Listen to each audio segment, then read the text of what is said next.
What you're about to hear is a recording of a coaching call between me and Elle Cornegay. Elle is the founder of Faith Cloud, and Faith Cloud is going to be a product that connects people to social services that they might need. The conversation is edited for length, but what you're about to hear is the process live of someone going through the transition of taking a business model that was previously in the danger zone and transitioning it to a gimme money business model, specifically a business model centered on licensing to other businesses. Here's Elle. Okay. Well, what I'm building is called Faith Cloud. And somebody like a case manager or something like that, or just someone riding the train and someone asks for help, they could use this app to say, okay, well, at the next stop, you can get off and walk 2 blocks, and there's a social service center, and they'll meet your needs, whether that's around health, housing, transportation. Got it. So it becomes kind of like a toolkit for social activism or faith-based activism, if you will. Great. Okay. And who do you imagine the primary users of this app would be? Good question. I think it's twofold. I think it's for people who are faith-oriented, number one, individuals who might be, who have a heart, an outreach kind of a perspective where they'll be able to use that in one-on-one situations. So that's business to customer, people connecting other people directly to services in real time. So Elle and I keep having this conversation, and the conversation is pretty much that he wants to take this app and market it to people who are social activists. And then we start talking about money. He tells me he's thinking about a subscription model. How much would you pay a month for access to this? I might pay $10 a month or something like this. Okay, great. How much do you think a church would pay for access to this? Wow. I think a church might pay a bit more, because it would. And my rationale is that it could take a small church and really make it a bit a larger, because the things that many churches would need, they would have access to them at their fingertip without all of the overhead to do that. So, a church might say $100 a month for a service like this, maybe more. Great. How much do you think a social organization, say you listed out like Black Lives Matter, for example, how much do you think they would pay for that? I would think that an organization like Black Lives Matter would do the same. I think that there's a value add for them. It would be great to be able to have this kind of social justice toolkit that's gives you the data that you would want in the area that you're organizing and give it to you in real time. And so I think that $50 to $100 a month, or a year, or an annual fee.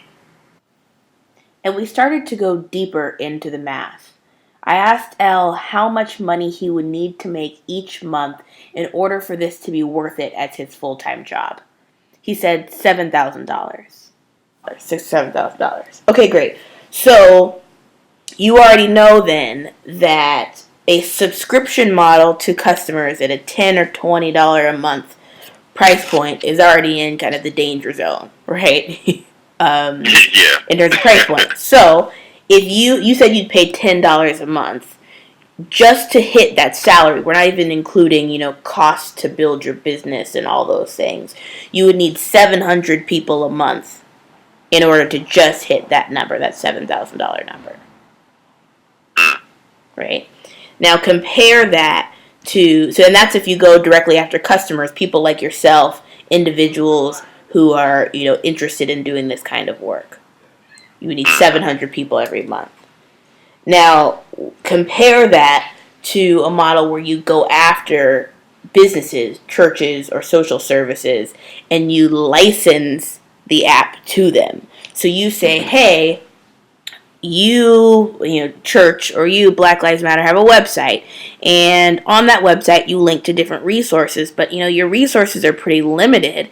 And if you check out this thing that I've built, it's got an expansive list, allows people to sort in these and these ways, and we can layer on some sort of custom. What we'll do is we can put your own branding on it, so it looks like your brand and your own resource, and people can click on a link on your website and they think that they're still part of your experience, but then they've got this huge resource and you can use it in all of your marketing materials, and then also use it to just continue your reach and your support.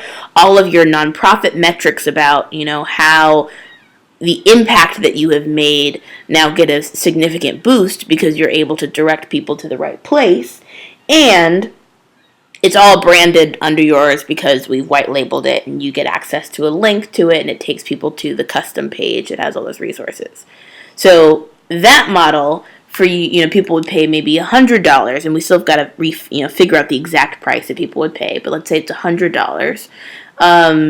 In that scenario, you need 70 organizations nationwide, worldwide, which is significantly different than 700.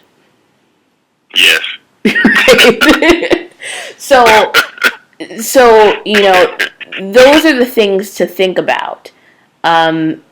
If I were you, I would go the organization and licensed to organizations route. And the reason why is because although people like yourself will pay, $10 a month, they may have a month where I'm not really that active anymore, and let me cancel, I'll come back later. That's a pain in the butt.